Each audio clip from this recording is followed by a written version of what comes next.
আমরা এখন দেখব যে অর্জিত প্রতিরক্ষার ধাপ। তো প্রথমে কথাটা বুঝতে হবে অর্জিত প্রতিরক্ষা কী জিনিস। আমি এটা অন্য অন্য ক্লাসে বলেছি। প্রতিরক্ষা ইউজুয়ালি দুই ধরনের হয়। এই সহজাত শব্দের অর্থ হলো সেটা জন্মসূত্রে আমরা পেয়েছি মায়ের পেট থেকে, তাই না? যেটা জন্মসূত্রে আমরা পাই, যেটার আরেক নাম হলো ইনেট ইমিউনিটি। আর যেটা আমরা পৃথিবীতে আসার পর জীবাণুর সাথে ইনফেক্টেড হওয়ার পর সেটার বিরুদ্ধে একটা তৈরি করে ফেলি, এটার নাম হলো অ্যাকোয়ার্ড করা বা অ্যাকোয়ার্ড ইমিউনিটি বা অর্জিত প্রতিরক্ষা। ঠিক আছে, অ্যাকোয়ার্ড ইমিউনিটি বা অর্জিত প্রতিরক্ষা এটা আমরা পৃথিবীতে অর্জন করি। যেমন পক্সের সাথে তো আর মায়ের পেটে দেখা হয় নাই, পক্সের সাথে দেখা হয়েছে কোথায়? পরে। ঠিক আছে, তো যেহেতু পরে দেখা হয়েছে তাহলে আমরা পক্সের বিরুদ্ধে একটা প্রতিরক্ষা তৈরি করলাম। তো দেখো, পক্সের বিরুদ্ধে যখন প্রতিরক্ষা আমরা তৈরি করব তখন এটা কিন্তু স্পেসিফিক প্রতিরক্ষা। কি? স্পেসিফিক বা সুনির্দিষ্ট প্রতিরক্ষা। কেন এটা স্পেসিফিক বা সুনির্দিষ্ট? তোমরা জানোই যে পক্স আমার দেহে আসলো, পক্সের বিরুদ্ধে আমি একটা প্রতিরক্ষা তৈরি করলাম, এই যে এইটা হচ্ছে পক্সের বিরুদ্ধে প্রতিরক্ষা আমার দেহে আছে। তাহলে ভবিষ্যতে যদি পক্স আসে তাহলে আমি পক্সের বিরুদ্ধে এটাতে ফাইট করব। ভবিষ্যতে যদি অন্য কেউ আসে, মিজেলস আসে, এই যে ব্ল্যাকটা, আমি এর বিরুদ্ধে কিছুই করতে পারবো না। তাহলে এটা কি শুধু পক্সের বিরুদ্ধেই কাজ করবে। That is why this is called specific, সুনির্দিষ্ট। কার বিরুদ্ধে কাজ করবে সে জানে। সো আমরা দেখতেছি অর্জিত প্রতিরক্ষা বা অ্যাকোয়ার্ড ইমিউনিটি, যেটাকে আমরা বলি স্পেসিফিক বা সুনির্দিষ্ট প্রতিরক্ষা। কিভাবে হয় এখানে কয়েকটা ধাপ আছে, পুরো ধাপটা আমরা একটা জায়গায় বুঝবো, তাইলে বুঝতে পারবো। দেখো, তোমার দেহে একটা জীবাণু চলে আসছে, জীবাণুর এটা হচ্ছে চোখ। তো জীবাণুটার আমরা একটা চশমা দিলাম, কারণ যারা খারাপ তারা চেহারা সুন্দর হয়। হ্যাঁ, দেখবা যে সুন্দর টানা টানা, এটা হচ্ছে জীবাণু। কেন আমরা এরকম চেহারা করলাম? কারণ জীবাণুদের চেহারা সুন্দর হয়, খারাপ মানুষও দেখবা সুন্দর চেহারা নিয়ে আসে, এসে তোমার ক্ষতি করে চলে যায়। সো ইটস এ জীবাণু। তোমার দেহে চলে আসছে, জীবাণুকে আমরা আরেকটা নামে ডাকি অ্যান্টিজেন। অ্যান্টিজেন মানে হলো যারা থাকলে অ্যান্টিবডি তৈরি হয়। অ্যান্টিজেন শব্দের অর্থ হলো অ্যান্টিবডি জেনেসিসকারী বা তৈরিকারী। ঠিক আছে, তো যখন এটা আমার দেহে চলে আসবে সাথে সাথে আমার দেহে তো ম্যাক্রোফেজ চলে আসবে। এখানে কে আসবে? This is macrophage. What is this? Macrophage. Macrophage এসে একে ধরবে। ধরলো। প্রশ্ন হলো কেন ম্যাক্রোফেজ এসে একে ধরলো? ম্যাক্রোফেজ এসে ধরার কারণ হলো ম্যাক্রোফেজ কিন্তু আমার দেহে ঘুরে বেড়াচ্ছে এবং ঘোরার সময় সে খেয়াল করতেছে যে এটা আমার দেহের নাকি দেহের বাইরের। ও তো দেহের বাইরের, সাথে সাথে ধরে ফেলছে। এখন প্রশ্ন হলো কিভাবে সে ধরে ফেললো বা চিনলো কিভাবে যে এটা আমার না, এটা আমার বডির জিনিস না? চেনার কারণ হলো ম্যাক্রোফেজের দেহের মধ্যে এই যে যেগুলো দেখতে পাচ্ছ এগুলো হচ্ছে এক ধরনের ডিটেক্টর। কি এগুলো? ডিটেক্টর। এরা কি ডিটেক্ট করতে পারে? MHC ডিটেক্ট করতে পারে। MHC শব্দের অর্থ হলো মেজর হিস্টোকম্প্যাটিবিলিটি কমপ্লেক্স। মানে হলো, হয় না যে প্রত্যেকটা জিনিসের গায়ের মধ্যে লেখা থাকে এটা চাইনিজ নাকি এর জাপানিজ নাকি আমেরিকান। তো এর দেহে লেখা আছে হিউম্যান। আর একটা কোষ আমার দেহে, যে এখানকার কোষ, এটার গায়ে লেখা আছে হিউম্যান। এটা একটা পরিচয়, কিন্তু এই জীবাণুটার গায়ে ওই পরিচয়টা নাই। তাহলে বলো তো জীবাণুটার কি নাই? পরিচয় নাই, নাম পরিচয়বিহীন। তাহলে নাম পরিচয়বিহীন ব্যাপারটাকে আমরা কি বলবো? বলবো এর গায়ে MHC নাই, তাহলে এটা বাইরের বস্তু, ধরে ফেলছে। তো যখনই এই ম্যাক্রোফেজ ধরে, তো এখানে আমরা অলরেডি কিন্তু দুইটা ধাপের মধ্যে একটা ধাপ পড়ে ফেলছি। কি পড়ে ফেলছি? ভীতি। কে ভীতি? জীবাণুটা ভীতি। জীবাণুটাই হলো ভীতি বা থ্রেট, তাই না? কেউ আমাকে গালি দিল, গালিটা কি? একটা থ্রেট। কেউ আমার ক্ষতি করলো, গুলি করলো, গুলিটা কি? একটা থ্রেট। তাহলে জীবাণুটা একটা থ্রেট। তো এই থ্রেটটাকে ডিটেক্ট করলো কে? ডিটেক্ট করলো হচ্ছে ম্যাক্রোফেজ। কিভাবে? সে শুধু দেখলো যে পরিচয় আছে কিনা, MHC আছে কিনা, দেখলো নাই। MHC যখনই নাই তখনই সে এটাকে ধরে ফেললো। ঠিক আছে, যখন ধরে ফেলবে তখন সে সতর্ক করা শুরু করবে। সতর্ক, আশেপাশে সবাইকে ডাকবে। কাকে কাকে ডাকবে? এই যে একে ডাকবে। এর নাম হচ্ছে হেল্পার টি। কি নাম? হেল্পার টি। সাহায্য নেওয়ার জন্য সে হেল্পার টি কোষ বা টি লিম্ফোসাইটকে ডাকাটাকে শুরু করবে যে আমি একটা চোর ধরছি, তুমি আসো।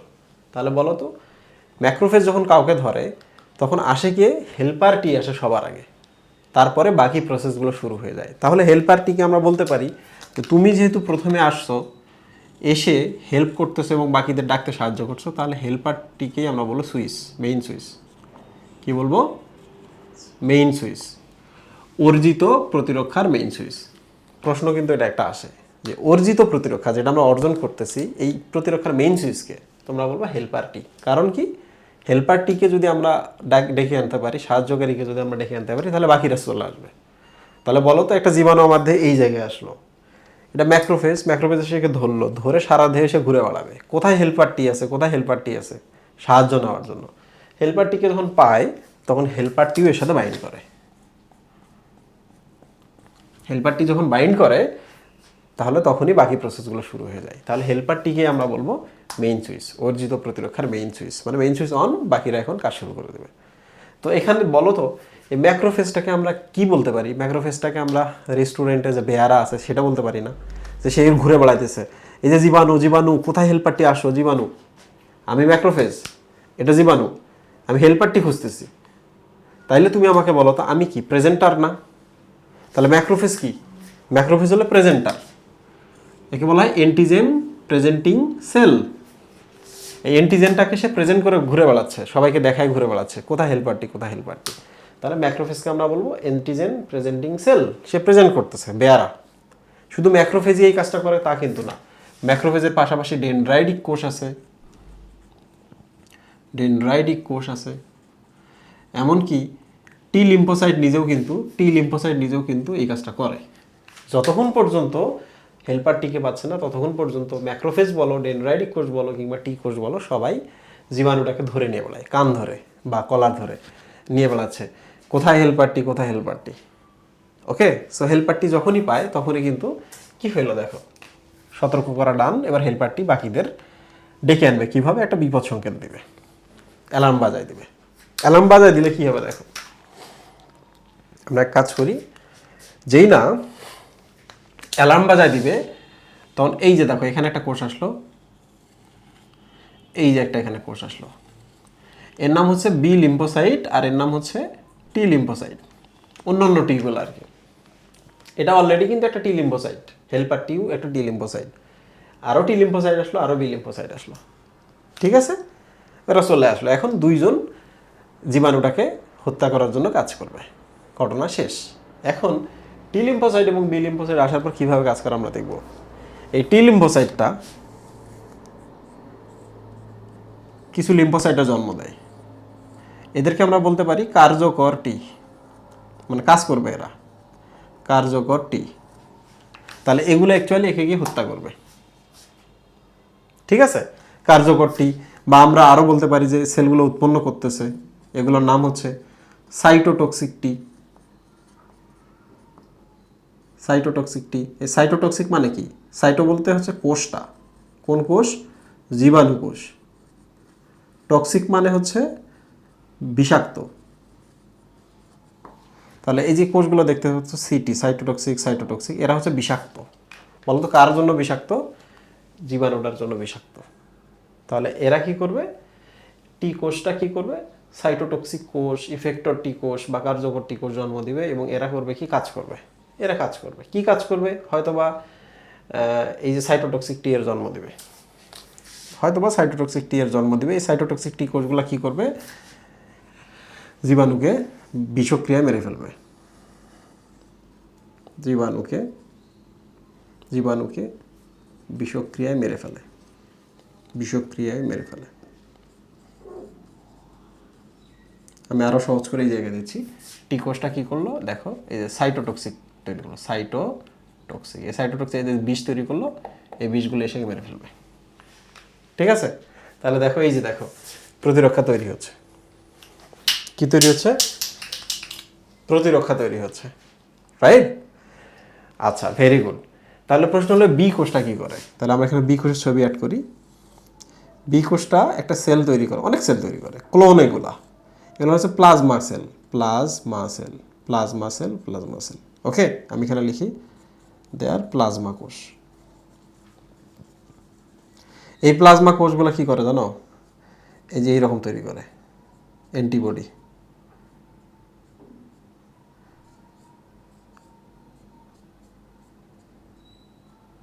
এগুলোর নাম কি? অ্যান্টিবডি। এই অ্যান্টিবডিগুলো গিয়ে এই যেখানে একে ধরে।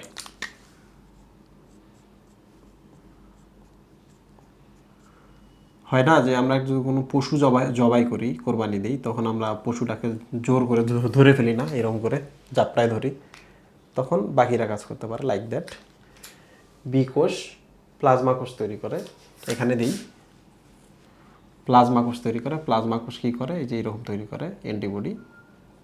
অ্যান্টিবডিগুলো একে জাপটায় ধরলে এ আর কাজ করতে পারে না। তখন কিন্তু এই যে সারাদিন ঘুরে বেড়াইতেছিল ম্যাক্রোফেজ, ওরে নিয়ে কলার ধরে ও এখন খেয়ে ফেলে। তাহলে ওর উদ্দেশ্য কী ছিল? আমি এই যে ধরছি জীবাণুটাকে, তোমরা একে আইদার মেরে ফেলো, নাহলে একে জাপটায় ধরো, এর মাধ্যমে আইদার মেরে ফেলো, প্লাজমা কোষের মাধ্যমে এটা তৈরি করে একে জাপটায় ধরে ফেলো, তাহলে আমি একে খাইতে পারবো। শেষ, রাইট? ইয়াস। তাহলে এইভাবে কিন্তু ইমিউনিটিটা ক্রিয়েট হচ্ছে। তো আমি এটা আবার রিপিট করব, তার আগে আমি আরেকটু বলে রাখি। তো এই যে ঘটনাটা ঘটলো, ধরা যাক এটা পক্সের জীবাণু। কিসের জীবাণু? পক্স। আচ্ছা, পক্সের জীবাণু। তো তোমাকে এই ঘটনাটা মনে রাখতে হবে না। অতীতে বাংলাদেশে ধরা যাক হচ্ছে পাকিস্তানিরা আক্রমণ করেছিল, তাই না? যুদ্ধ হয়েছিল।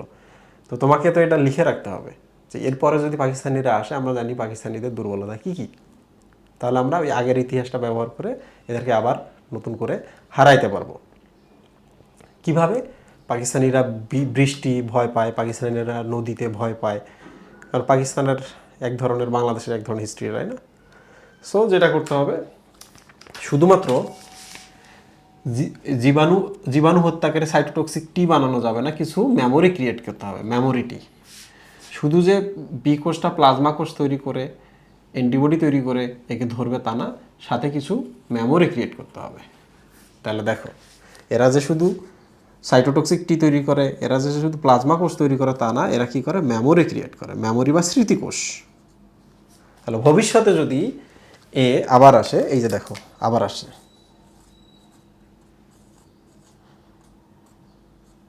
আবার আসছে, এবার কিন্তু ওই ঘটনাটা আর ঘটবে না। এই প্রসেসটা যেখানে হয়েছে, এই মেমোরি সরাসরি একে ধরবে, মেমোরি সরাসরি একে ধরবে, ধরে এই মেমোরি করবে কি? অ্যান্টিবডি তৈরি করবে প্লাজমা কোষ তৈরির মাধ্যমে, প্লাজমা কোষ তৈরির মাধ্যমে অ্যান্টিবডি তৈরি করবে। এই মেমোরি তো হচ্ছে এই যে এটা থেকে আসা, সে সরাসরি হচ্ছে সাইটোটক্সিক টি তৈরি করবে। এই সাইটোটক্সিক টি এবার সরাসরি একে ধরবে, কোনো আর প্রসেস নাই। বুঝছো? তাহলে প্রথমবারে কিন্তু আমাদের যথেষ্ট পরিমাণ সময় লাগতেছে পুরো প্রসেসটা চালাইতে। দ্বিতীয়বার কিন্তু আমাদের সময় লাগতেছে না, কারণ এই যে মেমোরি সেল তৈরি করে আমার সারা দেহের মধ্যে আমি ছড়িয়ে দিয়েছি। 10 বছর, 20 বছর, কিংবা আমি যতদিন জীবিত থাকবো, এই মেমোরি কোষগুলো আমার দেহে ঘুরে বেড়াবে। ভবিষ্যতে যদি কোনো পক্সের জীবাণু পায়, সাথে সাথে তারা কাজ শুরু করবে। ওকে? তাহলে এই যে প্রথম যে ঘটনাটা দেখলা, এটাকে বলা হয় প্রাইমারি সাড়া বা প্রথম রেসপন্স। এরপর যে মেমোরিগুলো তুমি ক্রিয়েট করে রাখছিলা, ভবিষ্যতে যদি জীবাণুটা আবার আসে, এই মেমোরি সেলটা যখন আবার ধরবে তাকে, এটাকে বলা হয় সেকেন্ডারি রেসপন্স বা দ্বিতীয়বারের ঘটনা, দ্বিতীয়বারের সাড়া বা গৌণ সাড়া। বুঝতে পারছো? প্রথম সাড়া, গৌণ সাড়া, প্রাইমারি রেসপন্স বা সেকেন্ডারি রেসপন্স। তাহলে এবার বলো তো, প্রথম রেসপন্সে এই ঘটনাগুলো ঘটাইতে হচ্ছে না? তাহলে একটা দীর্ঘ সময় লাগে না? তাহলে প্রথমবার আমাদের শরীরে যদি রোগ আসে, দীর্ঘ সময় লাগে। বাট দ্বিতীয়বার তো অলরেডি মেমোরি ক্রিয়েট হয়ে আছে আমাদের দেহে, মেমোরি ক্রিয়েট হয়ে আছে। পরের বার যখন হবে, তখন খুব অল্পক্ষণ দ্রুত সাড়া হবে, তাই না? তো আমাদের দেহে বেশিরভাগ রোগে কিন্তু প্রাথমিক সাড়া এবং গৌণ সাড়া, যেগুলো আমাদের দেহে মেমোরি অলরেডি ক্রিয়েট হয়ে গেছে, এরা আমাদের বুঝতে পর্যন্ত দেয় না যে তোমার শরীরে পক্সের জীবাণু আবার আসছিল, আমি মেরে ফেলছি, বুঝতেও দেয় না। সো এই হলো আমাদের অ্যাকোয়ার্ড ইমিউনিটি তৈরির ধাপ। তবে এখানে আমি একটু বলে রাখি, তুমি যখন এই কোষ থেকে, টি কোষ থেকে সাইটোটক্সিক কোষ তৈরি করে জীবাণুকে হত্যা করবা, এটাকে বলা হয় কোষ নির্ভর সাড়া, কোষ নির্ভর সাড়া বা cell mediated immunity, cell mediated immunity. তুমি যখন বি কোষ থেকে প্লাজমা কোষ থেকে যখন তুমি অ্যান্টিবডি তৈরি করে একে হত্যা করবা, তখন এটাকে বলা হয় রস নির্ভর সাড়া, প্লাজমা, যেহেতু প্লাজমার কথা এখানে আছে, প্লাজমা বা রস নির্ভর সাড়া বা হিউমোরাল ইমিউনিটি। হিউমোরাল শব্দের অর্থ কিন্তু রস, হিম মানে হচ্ছে রক্ত, হিউমোরাল ইমিউনিটি বা এটা আরও একটা নাম হচ্ছে antibody mediated immunity. Antibody mediated immunity. Okay, প্রিয় স্টুডেন্ট, আমি পুরো ব্যাপারটা আরেকবার বলছি, জাস্ট শোনো। প্রথমবার প্রাইমারি রেসপন্সের আমরা কথা বলতেছি, প্রাথমিক সাড়া। প্রথমবার জীবাণু আসে, এই জীবাণুকে ধরে হচ্ছে ম্যাক্রোফেজ। ম্যাক্রোফেজ কেন ধরলো? কারণ এই জীবাণুর কোনো পরিচয় নেই, নাম পরিচয়বিহীন বা এমএইচসি বিহীন। এমএইচসি বিহীন যখন হয় তখন তাকে ধরার পর তাকে নিয়ে ছুটে বেড়ায় আমার সারা দেহে, যতক্ষণ পর্যন্ত এই যে হেল্পারের দেখা হয়নি, হেল্পারটি। তাহলে হেল্পারটির সাথে যখন দেখা হয় তখন তার আর কোনো কাজ নেই। তো এই যে জীবাণুটাকে এর কাছে প্রেজেন্ট করলো, এই জন্য ম্যাক্রোফেজকে বলা হয় অ্যান্টিজেন প্রেজেন্টিং সেল। শুধু ম্যাক্রোফেজেই কাজটা করে না, অন্য অন্য সেলরাও করতে পারে, ডেনড্রাইটিক কোষ কিংবা টি লিম্ফোসাইট, ওরাও করতে পারে। এটা কিন্তু পরীক্ষায় আসে, কোনটি এপিসি নয় বা অ্যান্টিজেন প্রেজেন্টিং সেল নয়। এরপর কি হয়, যখন এরা ধরে তখন এ কিন্তু এই যে বি এবং টি এদেরকে ডেকে নিয়ে আসে। কিভাবে? এ কিছু কেমিক্যাল ক্ষরণ করে, এই কেমিক্যালের গন্ধে এরা দুজন আসে। খুব সহজ। টি কোষটা কী করে? কিছু মেমোরি ক্রিয়েট করে রেখে দেয়। টি কোষটা কী করে? কিছু সাইটোটক্সিক টি সেল তৈরি করে। সাইটোটক্সিকগুলা কেমিক্যাল তৈরি করে, কেমিক্যাল বা টক্সিন দ্বারা জীবাণুকে মেরে ফেলে। বি কোষটা কী করে? বিপি প্লাজমা কোষ তৈরি করে। প্লাজমা কোষটা হচ্ছে অ্যান্টিবডি তৈরি করে, অ্যান্টিবডি দিয়ে একে ধরে, জোর করে নিষ্ক্রিয় করে। নিষ্ক্রিয় করলে ম্যাক্রোফেজটা পরে একে খাইতে পারে। সো তুমি সাইটোটক্সিক দিয়েও একে মেরে ফেলো কিংবা অ্যান্টিবডি দিয়ে একে নিষ্ক্রিয় করো, আলটিমেটলি কিন্তু ম্যাক্রোফেজই শেষ পর্যন্ত তাকে খেয়ে ফেলে। তাহলে তার স্বার্থ কিন্তু এইটাই। বুঝতে পারছো? হয় না যে তোমার সাথে কেউ আছে, সে তোমাকে ছাড়া খায় না, কিন্তু সে হুট করে একটা বিড়াল ধরে নিয়ে আসলো কিংবা একটা কুকুর ধরে নিয়ে আসলো, তোমার অনুমতি ছাড়া সেই বিড়াল বা কুকুরের সাথে কুকুরকে খাবেও না কিংবা পালবেও না। হয় না, তোমার আন্ডারে যারা থাকে তারা আগে খাইতে পারে না। সো সবাই কিন্তু আলটিমেটলি হেল্পারটির সাহায্য নিচ্ছে এবং হেল্পারটির কাছে কিন্তু প্রেজেন্ট করতেছে ম্যাক্রোফেজ। সো পুরো ব্যাপারটাই কিন্তু এখানে আমি আরেকবার দেখাই। এখানে দেখো, জীবাণু আসাটাকে বলা ভীতি। জীবাণুটাকে যখন ডিটেক্ট করে, ওই এমএইচসি আছে কি নাই চেক করে ম্যাক্রোফেজটা, তখন তাকে বলে সন্ধান। যখন এমএইচসি থাকে না তখন সে করে কি, টি কোষের কাছে নিয়ে যায়। টি কোষ মানে এটা হচ্ছে অ্যালার্ট বা সতর্ক। টি কোষ করে কি, টি লিম্ফোসাইট এবং বি লিম্ফোসাইটকে ডাকে, বিপদ সংকেত দেয়। ওরা আসে, আসার পর কি করে, সাইটোটক্সিকের মাধ্যমে হত্যা করে কিংবা প্লাজমা দেন অ্যান্টিবডি তৈরি করে তাকে হত্যা করে। সো দিস ইজ কল নির্দিষ্ট প্রতিরক্ষা নির্মাণ। এবং এই সময় তারা কি করে, এই সময় তারা মেমোরি ক্রিয়েট করে রাখে। মানে এখানে কি ঘটলো পুরো ব্যাপারটা তারা কোড করে রাখে।